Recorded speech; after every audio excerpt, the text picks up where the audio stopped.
1958 was packed with doo-wop harmonies, rock and roll shakers, teen idol ballads, and smooth pop standards. But some of its biggest hits have slipped from daily playlists, even though everyone knew them then. Here are 10 forgotten hits from 1958 that once ruled the airwaves and deserve another listen. Number 10, To Know Him Is to Love Him by the Teddy Bears.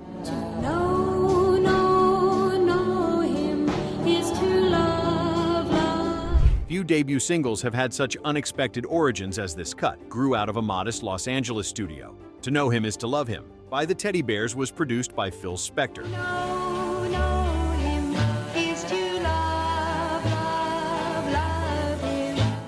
whose later influence on popular music would become legendary. This track, released on the newly established Dore label, made an indelible mark by reaching #1 on the charts in 1958, proving that heartfelt simplicity could resonate with listeners of the era. The recording sessions were sparsely funded, yet the juxtaposition of gentle vocals and tender harmonies created an atmosphere that stood apart from the bolder rock and roll numbers of the day.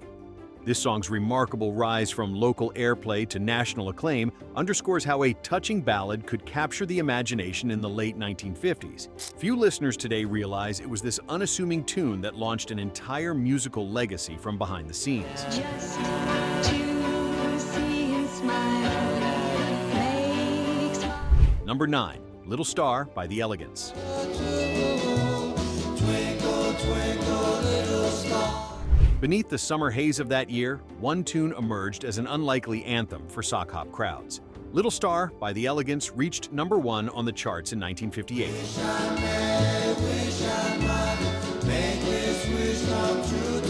Despite being crafted by teenagers from Staten Island with little formal experience, the record was pressed independently and distributed locally before its blend of doo-wop vocals and nursery rhyme inspiration caught fire nationally.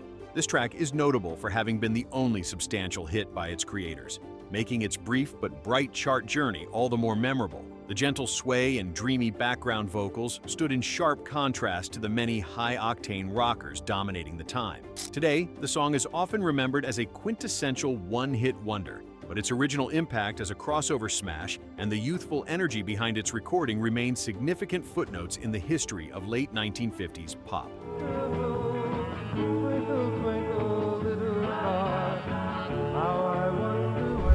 Number 8, Smoke Gets in Your Eyes by the Platters.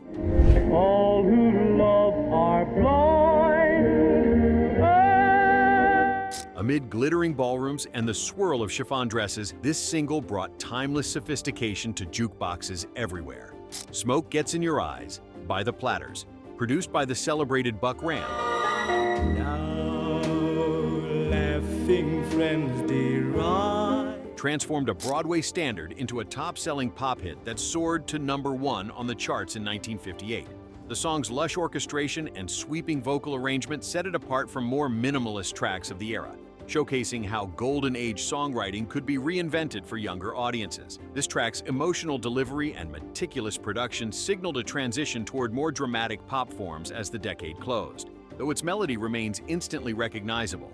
To many, the record hardly receives the airplay its soaring success once demanded. Its enduring grandeur, anchored by a blend of strings, brass, and haunting lead vocals, continues to reveal the rich production values bringing classic tunes into the modern spotlight. So I chant them and I gaily laugh.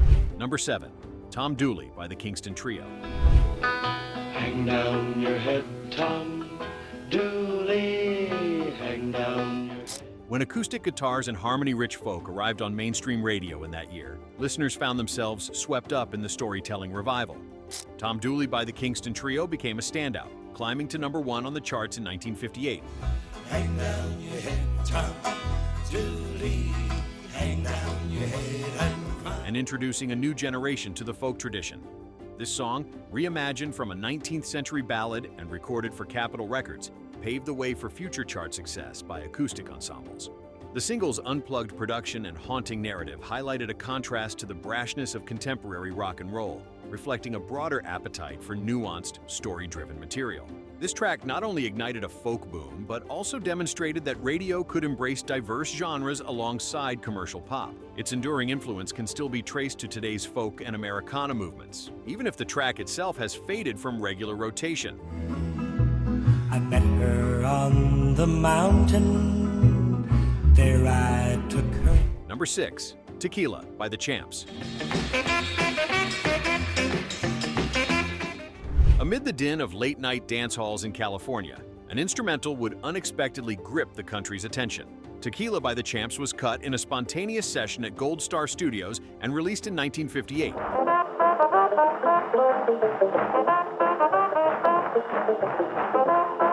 Becoming an instant phenomenon with its unmistakable saxophone hook. This single rocketed to #1 on the charts, propelled by its infectious riff and the sheer exuberance of its recording. The track's easy adaptability helped it become a go-to staple for parties, sporting events, and films for decades to come. The song's rapid-fire ascent revealed how instrumentals could dominate pop radio in the late 1950s, challenging vocal-based hits for chart space. Today, many recognize its jubilant shout and thriving groove, even if they've forgotten its original backstory. The lasting legacy owes much to a fortuitous studio jam that changed pop culture with just one unforgettable word.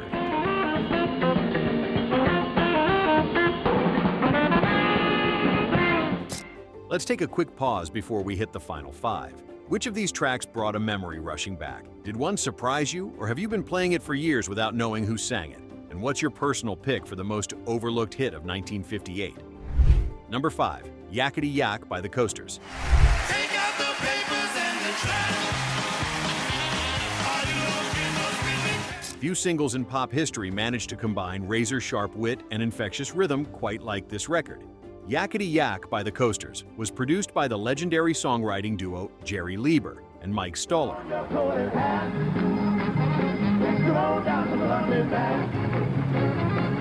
who injected comic narratives into the heart of late 1950s radio. This track stormed to #1 on the charts in 1958, thanks to its blend of rapid-fire saxophone, call-and-response vocals, and playful energy that connected with teens and parents alike. The record was released by the Atco label and set a blueprint for future comic rock hits, demonstrating how humor could coexist with musical sophistication. Even if you haven't heard this single in years, its influence lingers in countless novelty tracks that followed. The quirky narrative captured everyday life in a way that made it an instant classic, but few realized just how dominant it once was during the height of the doo-wop era.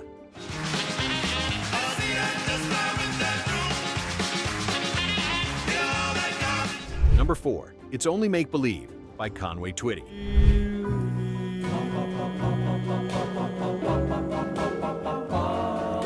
Nashville's expanding studios were the unlikely launchpad for a crossover ballad that stunned both country and pop audiences.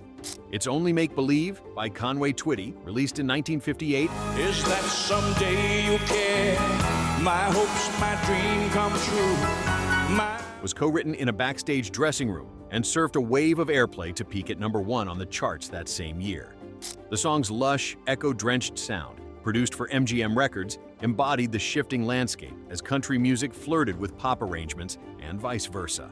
This track became a template for genre-blending hits that followed, appealing to fans straddling both sides of the musical divide. The record's dramatic vocal delivery and swelling instrumentation made it an iconic power ballad whose influence lingered well beyond its original heyday. Decades later, listeners may be surprised to learn just how quickly and fully this single conquered radio playlists during that period. My all, my everything, my heart I can't control. You. Number 3.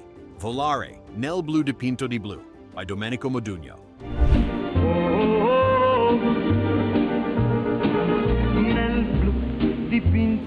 International sensation swept into American airwaves in that year, as a sweeping Italian tune unexpectedly captured national attention. Volare, Nel Blu Dipinto di Blu by Domenico Modugno managed to climb to #1 on the charts in 1958 after its breakthrough performance at the Sanremo Music Festival and global broadcast from Eurovision.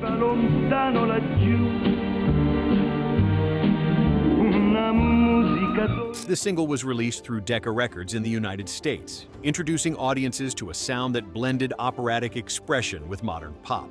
The soaring melody and exuberant delivery helped transform the song into a global craze, making it one of the few non-English tracks to dominate airplay during the decade. With its rich orchestration and memorable chorus, the track cemented itself as a cultural touchstone for both Italian heritage and world pop charts. While its legacy persists, few realize the scale of its chart-topping impact at the time. Gli occhi tuoi blu, felice di stare qua giù.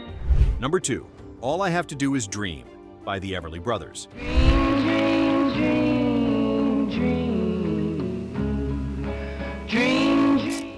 This record emerged from Nashville's fabled RCA Studio B, pairing close harmony with gentle rock rhythms that resonated widely.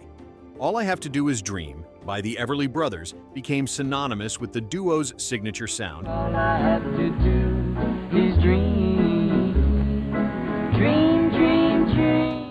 And ascended to number 1 on the charts in 1958. The track's production, overseen by the renowned Archie Blyer and released through Cadence Records, elevated its seamless blend of guitar strums and vocal duets. This success further established the team as pioneers in blending country and pop aesthetics during the late 1950s. The song's smooth melodies, bound up with carefully balanced arrangements, set the stage for countless harmony-driven hits that followed. Even as this tune grows more elusive on airwaves, its foundational role in shaping the decade's musical landscape should not be forgotten. It truly marked a turning point for the Nashville pop scene.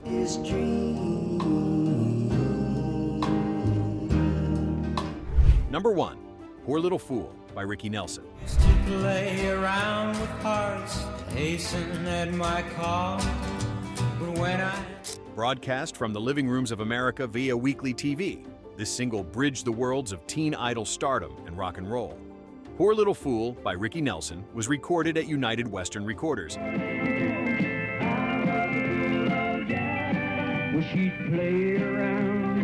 and quickly became a phenomenon, reaching number 1 on the charts in 1958, the very first to secure this spot on a newly introduced singles chart. The single's breezy guitars and relaxed tempo contrasted with the harder-edged rockabilly sounds emerging at the time, offering a smoother template for young artists to emulate. This track benefited from nationwide TV exposure, as its performer was already a household face, yet it earned musical acclaim through its strong pop craftsmanship. Its quick rise and enduring softness set a new precedent for how TV and radio would drive pop music's future. The record's mark on crossover success is still evident, even decades later.